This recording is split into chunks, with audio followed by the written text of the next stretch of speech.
Olá, meus amores, bom dia. Tô eu aqui para contar mais uma parte da minha vida para vocês. E dizer para vocês que curta, comenta, compartilha. E que o que eu tô dizendo para vocês não se trata de querer ganhar ponto, like ou dinheiro, mas sim de uma realidade. Uma realidade que, na verdade, eu não desejo para ninguém. Nunca desejei e não vai ser hoje que eu vou desejar isso pra ninguém.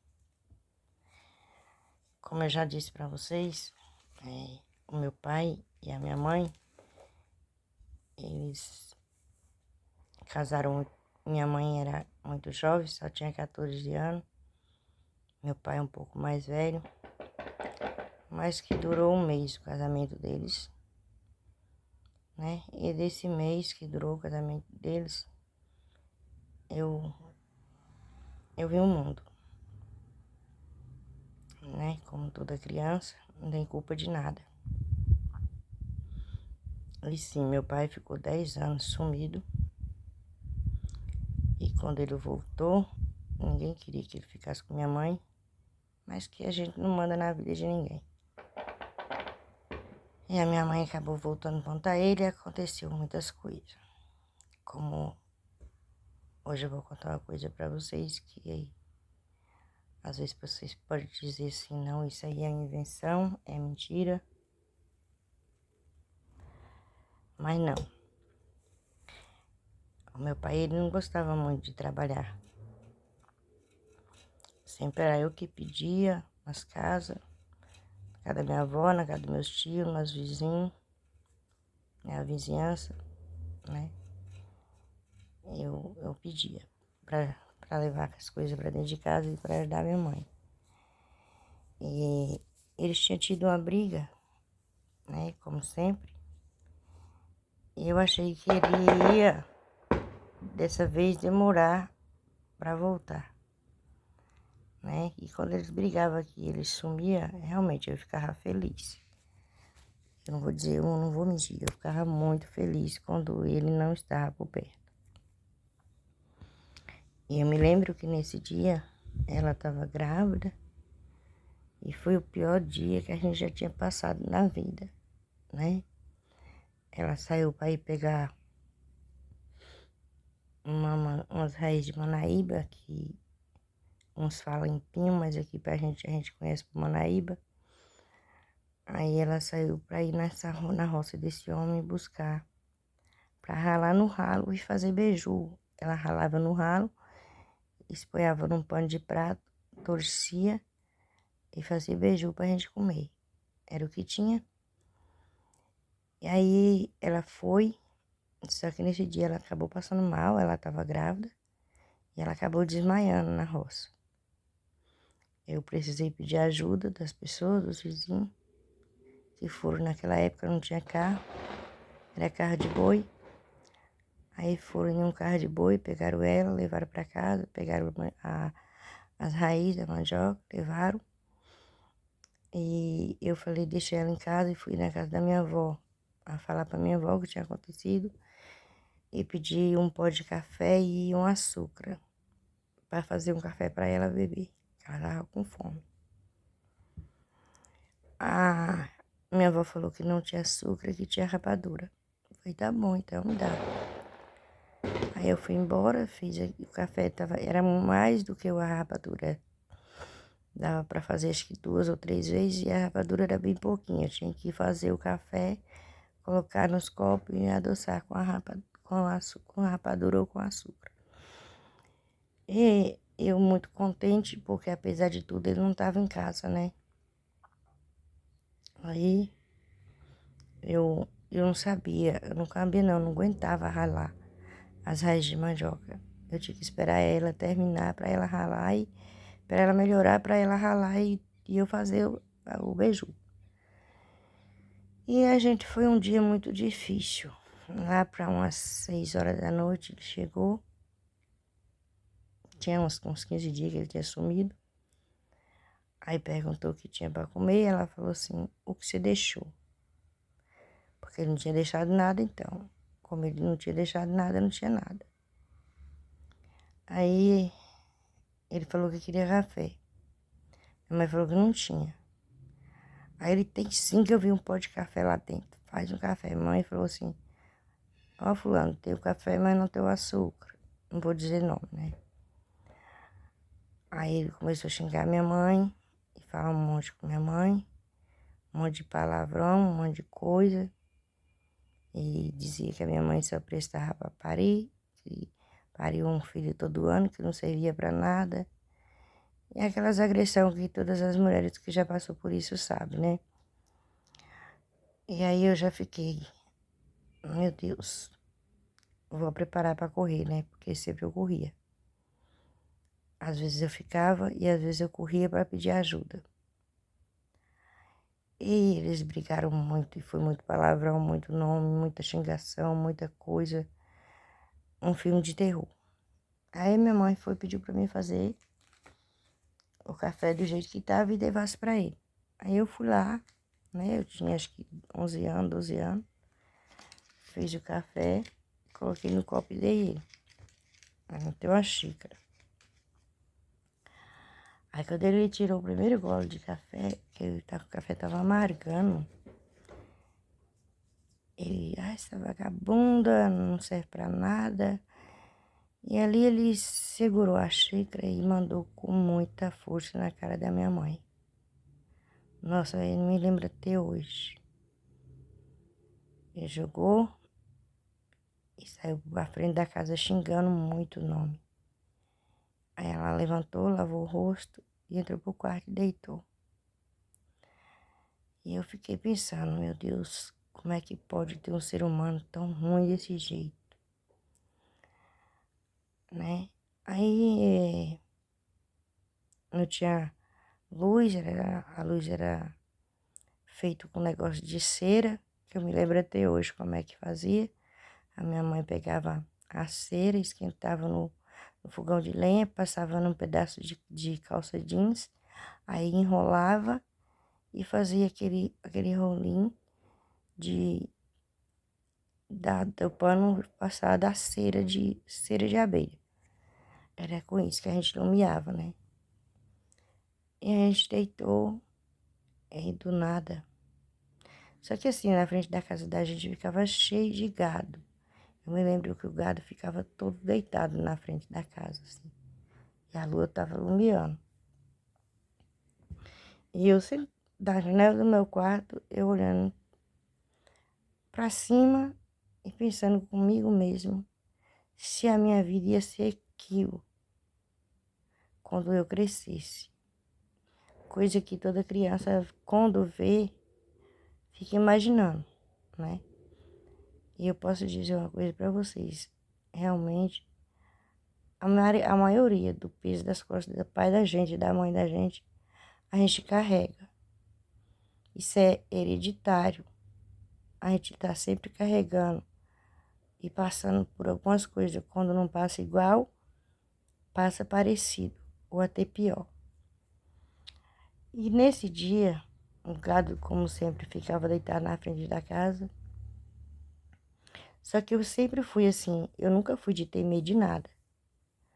Eu sempre enfrentei as coisas de cabeça erguida, de pé no chão, e nunca fui de ter medo. Eu sempre fui de ter fé, não medo, né? Porque eu sempre pedi a Deus que Deus me ajudasse e que sempre estivesse comigo, me dando força, paciência, para me suportar as coisas que eu já vinha suportando. E até hoje eu passo por poucas e boas. E aí, do nada, apareceu um cavaleiro, que até hoje eu não me esqueço daquelas pisadas daquele cavalo. Era como se o chão tivesse rasgando. Era como se tivesse abrindo a terra. Aquele cavalo vinha muito forte. Aí minha mãe falou assim, nega, você tá escutando? Aí eu falei, tô, mãe, mas vai dormir. E ele estava deitado. Nesse dia eu falei para ele, eu não vou sair da minha cama. Se você quiser dormir, você vai dormir na sala. Eu não vou sair da minha cama, não. Esse dia eu coloquei o pé no barranco e não saí. E aí, gente, aquele cavaleiro vinha com tudo. A mamãe falou, deve ter sido alguém que faleceu lá pro lado das pedras, Campo Frio, que era onde que a gente, rota onde que a gente morava, tudo vizinho. E naquela época avisava, quando falecia alguém, ia de cavalo, né, para avisar os vizinhanças. Aí a mãe falou assim, deve ter sido alguém que faleceu e o pessoal vem avisar. Só que aquele cavalo não parou. Ele passou direto e descendo pro lado das outras vizinhanças que tinha, chamado Craíba, Pedra Preta, uns lugares assim que tinha, né? Tinha mais lugares por perto. Só que aí demorou pouco, o cavalo vem voltando de novo. E nessa altura os gados já tinham levantado tudo, já tinha assim, tava tudo berrando, aquele desespero. E já começou um vento que eu não sei de onde saía. E aí esse cavalo subiu de novo.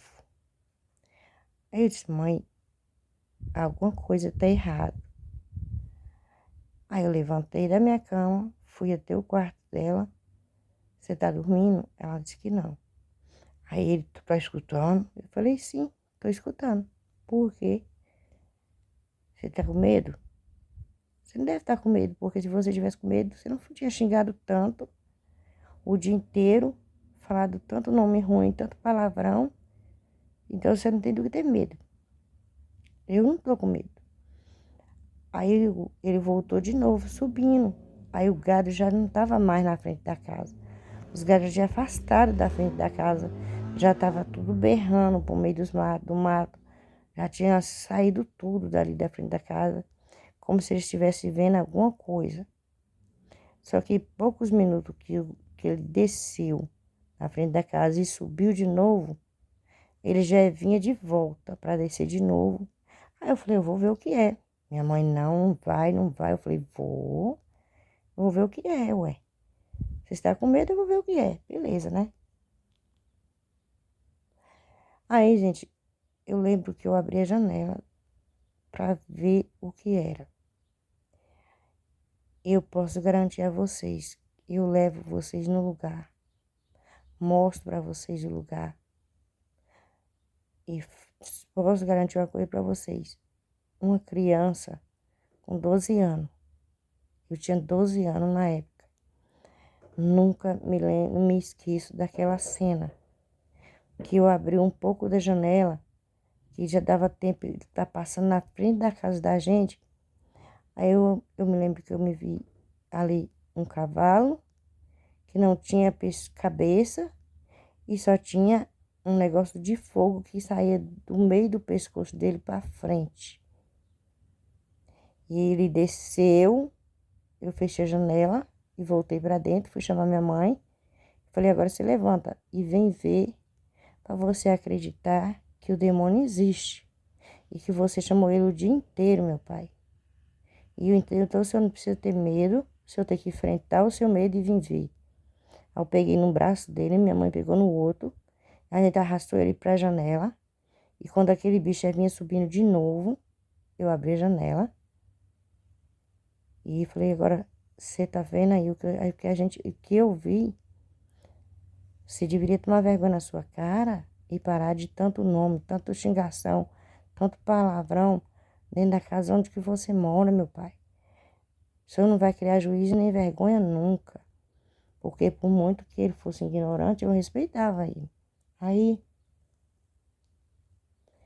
esse bicho subiu de novo. Aí ele começou a pedir a minha mãe para rezar. Reza, mas eu lembro que nem hoje, gente. Eu ria porque eu não aguentava ver aquela cena dele falar reza, rosa, reza, rosa. Minha mãe falou assim, mas reza, você não sabe rezar? Você reza, porque eu vou ficar no meu canto quieto. Aí minha mãe mandou fechar a janela, eu falei, não vou fechar a janela não, vou ficar olhando. Aí também esse bicho subiu de novo. e não voltou mais. Sumiu.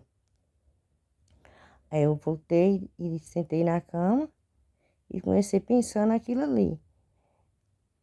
Naquela situação, naquilo que eu tinha vivenciado, naquilo que eu tinha visto. Porque, gente, as pessoas falam assim, nada, isso é mentira. A gente nunca deve falar palavrão feio dentro de casa, xingar dentro de casa, porque isso atrai muita coisa ruim. Quando não entra para dentro de casa, mas ele fica rodeando a casa da gente. E aí, a gente não dormiu mais. Porque nessa hora, eu me lembro que foi quando ele desceu pela terceira vez, que ele subiu de novo. Aí foi na hora que o galo cantou pela primeira vez. Aí eu escutei o cachorro latir. Os gado começou a berrar no meio dos matos. Virou aquele barulho de gado berrando no meio do mato. E esse bicho sumiu, desapareceu. Bem, ele ficou um bom tempo sem brigar, sem xingar e sem fazer as guerras dele que ele fazia. Ele ficava, daí ele sumia, daí ele voltava, mas não teve briga mais. Acho que ele ficou um bom tempo, acho que ele ficou quase um ano sem ter briga. E nesse um ano que ele ficou sem ter briga, quando teve uma briga mais dele, mais de minha mãe, que eu fui ajudar ela, foi quando ele deu uma cintada na minha cara e aquele negócio da cinta, ele pegou bem em cima da minha sobrancelha e abriu um buraco no meio da minha sobrancelha. Que eu corrigi isso tem 5 anos, que a minha filha pagou, porque toda vez que eu olhava no espelho eu começava a chorar, eu ficava sentida, porque faltava um pedaço na minha sobrancelha. Por muito que eu fizesse maquiagem, não tampava. Aí minha filha é que pagou para mim fazer a correção da minha sobrancelha, porque eu não tinha condições de pagar. E aí foi quando que eles tinham ido para São Paulo com minha irmã, que estava doente, já tinha voltado, que a minha mãe estava vindo para cá, para onde a gente mora hoje. Eles começaram a briga por conta de uma cirurgia que a minha mãe ia fazer e ele não queria que a minha mãe fizesse a cirurgia. Por quê? Porque o médico tinha dito a ela que ela não poderia engravidar mais, devido à doença que ele tinha no sangue. Que se a minha mãe engravidasse, o filho dela ia nascer paralítico, cego, surdo, mudo, ia nascer com algum problema devido ao problema que ele tinha no sangue. Aí, a minha mãe queria fazer essa cirurgia para não ter mais filho, né? A laqueadura, e ele não queria que a minha mãe fizesse. Aí teve essa briga deles, nessa época, que briga, gente, o que eu mais vou contar para vocês era sobre o que ele fazia com a minha mãe e comigo, que era mais velha. Então, eu acredito que as pessoas não podem fazer isso dentro de casa. Eu sempre digo para minhas filhas, o dia que vocês tiver de brigar, falar um palavrão, liga a televisão, coloca na oração, põe uma música, põe alguma coisa, porque eu nunca esqueço desse dia, gente. É uma coisa que marcou a minha vida, foi isso. E às vezes muita gente vai dizer, mas é mentira. Não, não é mentira. A gente morava nas Craíba, tinha a Lagoa das Pedras, depois vinha a Lagoa das Pedras, aí vinha a Lagoa das Pedras, a gente morava nas Craíba, tinha a Lagoa das Pedras, Cruz, Mocozinho, que era tudo perto, só que tem muito mais lugares por perto.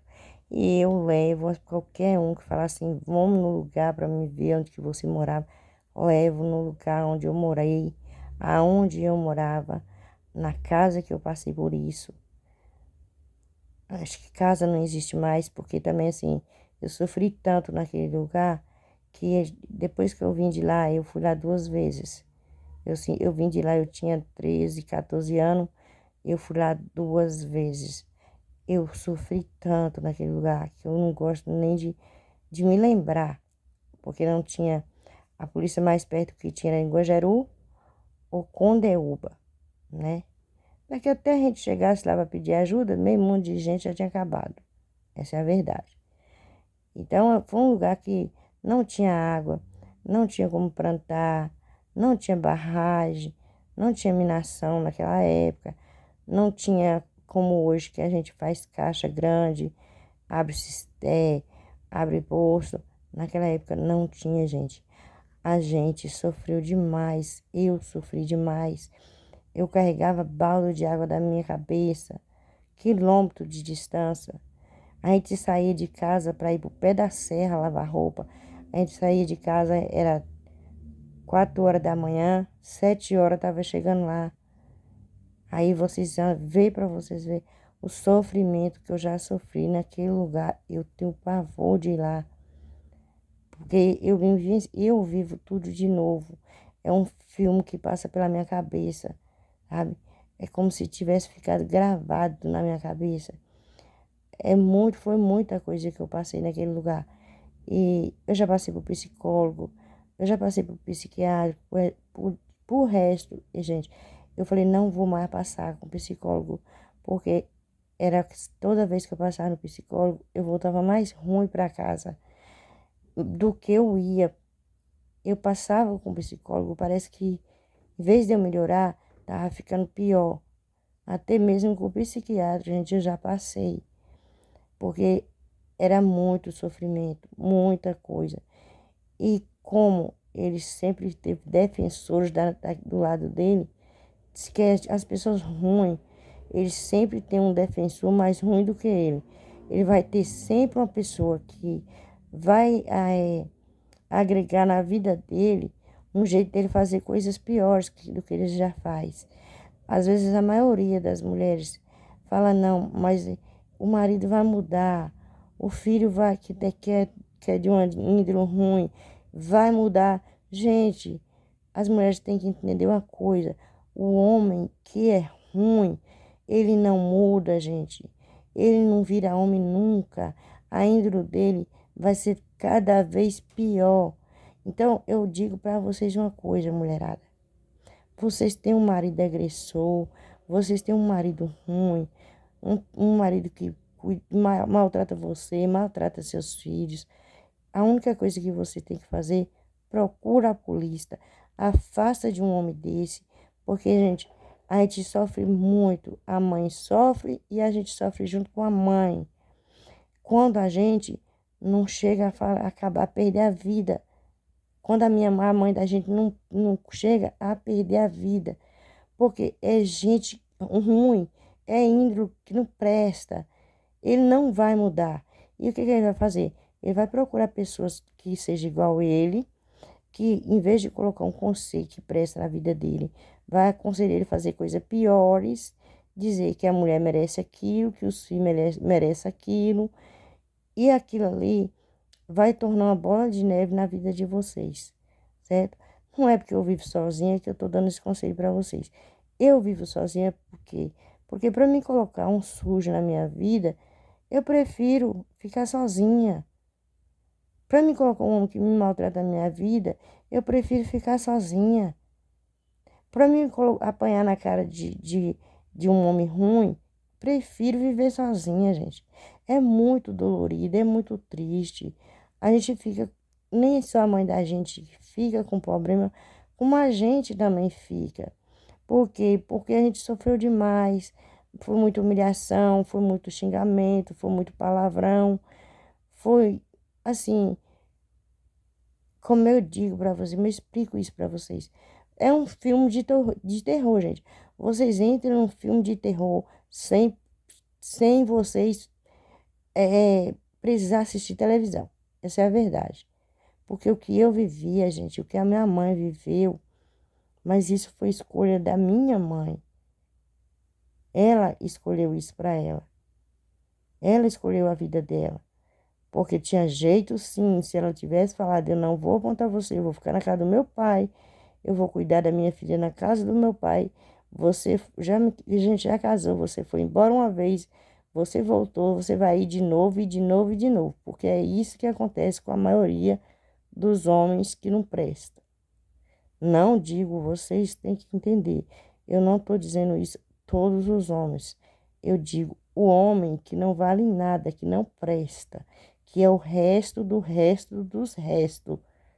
Era o meu pai, gente. Gente, eu sinto, eu vim falar para vocês, era o meu pai. Mas eu não tenho vergonha de dizer, meu pai era o resto do resto do resto, do homem que não existia mais. Era o meu pai.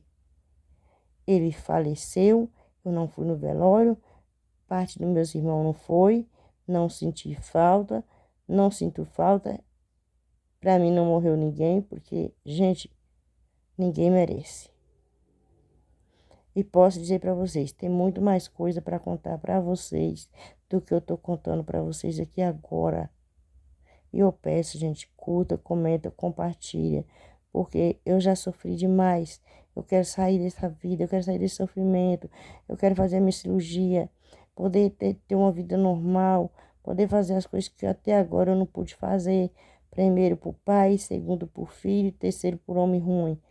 Então, gente, eu peço que você escuta, comente, compartilhe. Beijo para vocês. Fica com Deus. Tchau, tchau.